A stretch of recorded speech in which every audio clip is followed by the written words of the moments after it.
এখানে প্রথমে আমি টেস্ট মেকারটা দিয়ে দিচ্ছি নুডলসের মধ্যে। এই যে আমি এটা দিয়ে দিলাম।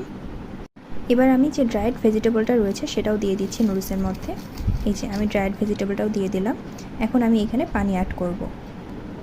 আমি এখানে প্রায় 250 মিলি পানি নিয়েছি, তো আমি প্রায় 200 মিলির মতো অ্যাড করব।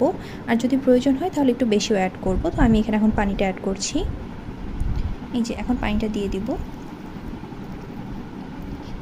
আমার মতে এতটা পানি ঠিক আছে। তো এতটা পানি দেওয়ার পর এখন আমি এটা 3 মিনিটের জন্য বন্ধ করে দিব। 3 মিনিট হয়ে গিয়েছে, তো চলো খুলে দেখি নুডলসটা কেমন তৈরি হলো। ওকে, তো আমি খুলে ফেলেছি। এখন এই চামচটা দিয়ে একটু নাড়াচাড়া করে দেখি।